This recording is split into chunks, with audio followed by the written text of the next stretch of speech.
ये है Realme 11 Pro Plus। इसकी कीमत अभी अनाउंस नहीं हुई है, बट मेरे हिसाब से इसकी कीमत होगी करीबन 28 से 30 हज़ार रुपए। और इस प्राइस पॉइंट पर आपके पास कुछ और ऑप्शंस भी हैं, जैसे कि Poco F5। इस फोन में आपको नो डाउट बहुत ही कमाल का डिजाइन मिलने वाला है, क्योंकि इसे डिजाइन किया है गुची के एक्स या फिर फॉर्मर डिजाइनर ने। बट क्या ये डिजाइन ही है जो सब कुछ है इस फोन में, या फिर कुछ और भी चीजें हैं इसमें जो आपको कंसिडर करनी चाहिए? और एक चीज जो मुझे इसमें बिल्कुल भी पसंद नहीं आई है, वो क्या है मैं बताऊंगा आगे चल के। लेकिन अगर आपने चैनल को सब्सक्राइब नहीं किया तो सब्सक्राइब कर लीजिए एंड बेल आइकन जरूर दबाइए। और हम चलते हैं सीधा डिजाइन पर। तो सबसे पहले अगर बात करें डिजाइन की, तो यहाँ पर आपको प्लास्टिक बैग, प्लास्टिक बॉडी मिलने वाली है। और ये जो बैग है इस पर आपको दो वेरिएंट्स में लेदर बैग मिलने वाला है, जो कि वीगन है। बहुत ही कमाल फिनिश्ड है, बहुत ही प्रीमियम लगता है। और सच बताऊं तो मैंने बहुत सारे वीगन लेदर फोन्स यूज किए हैं, ये उनमें से सबसे ज्यादा प्रीमियम फील देने वाला लेदर बैग फोन है। लेकिन सवाल ये उठता है कि लॉन्ग रन में कहीं ये जो बैग है ये चिप ऑफ होता है या नहीं होता है, या चिप ऑफ होगा तो नीचे से पता नहीं क्या निकलेगा। नथिंग फोन 2, बट अभी तक फोन फर्स्ट इंप्रेशन में बहुत ज्यादा इंप्रेस करता है। डिजाइन के मामले में Realme के साथ एक चीज मुझे बहुत ज्यादा पसंद आई है, वो ये है कि Realme इस तरह के एक्सपेरिमेंट्स करता रहता है ताकि वो क्लटर से अलग दिखे। जैसे कि हमने Realme GT Neo 3 Love and Thunder addition देखा, फिर कोका कोला एडिशन देखा। इस फोन में आपको मिलती है 6.7 इंचेस की एक OLED डिस्प्ले, जहां पर आपको 120 हर्ट्ज का रिफ्रेश रेट मिलता है। साथ ही यहां पर HDR10+ का सपोर्ट है, और ये 10 बिट पैनल है। और 1260 हर्ट्ज का इंस्टेंट टच सैम्पलिंग रेट है, जो गेमिंग बहुत ज्यादा हेल्प करता है, जैसे हम iQOO के फोन्स में पहले देख चुके हैं। अब इस डिस्प्ले पर जो ब्राइटनेस लेवल है बहुत ज्यादा ब्राइट नहीं है, नॉट द ब्राइटेस्ट, बट अच्छी खासी ब्राइटनेस आपको देखने को मिल जाती है। तो अगर आप सनलाइट में इसे इस्तेमाल करने वाले हैं तो आपको कोई दिक्कत नहीं होगी। अगर प्लेबैक की बात करें तो यहां पर आप YouTube पर HDR प्लेबैक कर सकते हैं, लेकिन Netflix पर मुझे HDR प्लेबैक का ऑप्शन अभी नहीं मिला है, विच मींस अभी यहां पर सपोर्ट नहीं है। और एक और चीज जो मैं ऐड करना चाहूंगा ये है कि जिस टाइम पर मैं इस फोन को रिव्यू कर रहा हूं, प्ले स्टोर पर Netflix अवेलेबल नहीं है या फिर सपोर्टेड नहीं दिखा रहा है। तो अगर ओवरऑल डिस्प्ले की बात करूं तो यहां पर कमाल का आउटपुट आपको देखने मिलने वाला है। और स्पेशली जो ये कर्व डिजाइन है विद मिनिमल बेजल्स,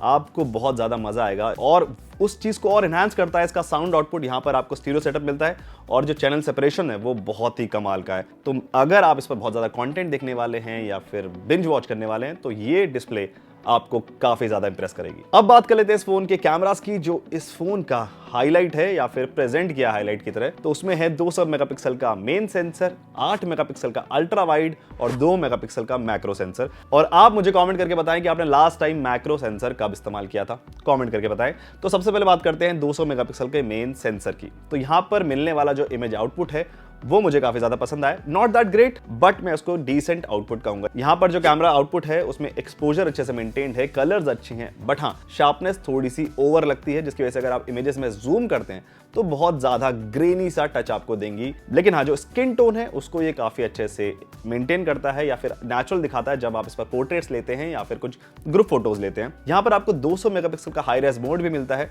अगर आप इमेजेस को बाद में जाके क्रॉप करने वाले हैं तो ये 200 मेगापिक्सल का जो मोड है आपके काफी ज्यादा काम आने वाला है। यहाँ पर आपको 4x लॉसलेस जूम भी मिलता है, विच मींस ये 200 मेगापिक्सल की इमेजेस को ही 2x या फिर 4x पर क्रॉप कर देता है पोस्ट में। तो अगर आप 2x जो इमेजेस लेते हैं तो वहां पर कमाल की क्वालिटी आपको देखने को मिलती है, बट हाँ 4x में इमेजेस में थोड़ी सी डिटेल्स कम हो जाती हैं, बट स्टिल यूजेबल। और ये है इसके 8 मेगापिक्सल अल्ट्रा वाइड सेंसर के कैमरा सैंपल्स। और इसको मैं बहुत कमाल का नहीं बोलूंगा, डिसेंट है, आपको ठीक ठाक आउटपुट मिल जाता है। फ्रंट में मिलता है आपको 32 मेगापिक्सल का सेल्फी कैमरा, जो कि सोनी का सेंसर है। और यहाँ पर आपको जो इमेज आउटपुट मिलता है उसमें स्किन टोन अच्छे हैं, आपको वहाँ पर जो एक्सपोजर बैलेंस है वो भी बहुत अच्छे से करता है ये। बट हाँ जो पोर्ट्रेट मोड में एज डिटेक्शन होती है उसको ये उतने अच्छे से नहीं कर पाता है, जिसको आप थोड़ा सा ट्विक करेंगे अपर्चर के साथ तो वो ठीक ठाक आउटपुट देता है, बट बाय डिफॉल्ट उसमें थोड़ा सा मुझे अननेचुरल सा वो दिखता है।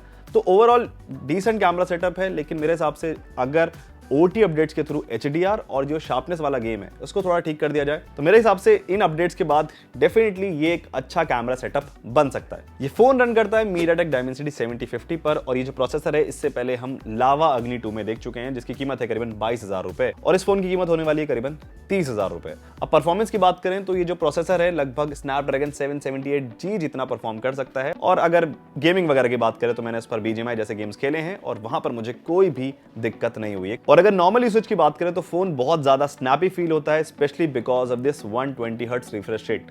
बट अब बारी है मेरी सबसे बड़ी कंप्लेन की, क्यों मतलब Realme क्यों इतना सारा ब्लोटवेयर है इस फोन में?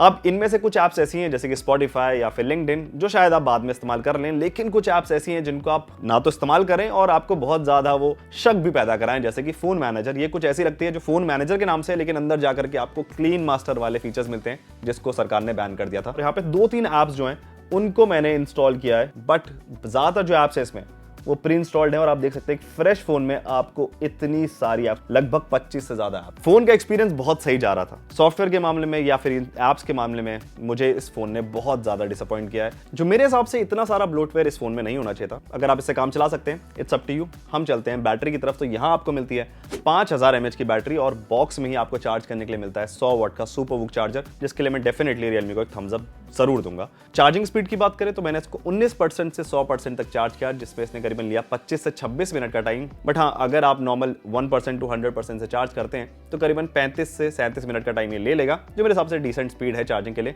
और यूसेज की बात करें या बैटरी बैकअप की बात करें तो आप इससे आराम से 1 से 1.5 दिन का बैकअप एक्सपेक्ट कर सकते हैं। तो आसान शब्दों में डेफिनेटली एक हेड टर्नर फोन है ये। अगर आप चाहते हैं कि आपके स्टाइल में कुछ ऐड किया जाए तो ये फोन डेफिनेटली वो चीज़ ऐड करता है। आपको कमाल का बैक मिलता है और यहाँ पर आपको कोई भी टीपीयू केस को इस्तेमाल करने की जरूरत नहीं पड़ेगी because of this leather bag. But I am not sure कि ये कितने टाइम तक ये लेदर बैग चलेगा। अगर आपने कोई ऐसे लेदर बैग वाला फोन इस्तेमाल किया है लंबे समय तक तो मुझे कमेंट जरूर बताएं कि ऐसा कुछ होता है कि ये चिप ऑफ होने लगता है। अब इस फोन की अगर ओवरऑल वर्डिक्ट की बात करूं तो यहाँ पर आपको अच्छा डिजाइन मिलता है, बहुत ही प्रीमियम हेड टर्नर ये फोन में से डेफिनेटली कहूंगा। आपको अच्छा डिस्प्ले मिलता है, अच्छा साउंड आउटपुट मिलता है, डिसेंट कैमरा सेटअप है। But heavily disappointed on the bloatware side, UI side.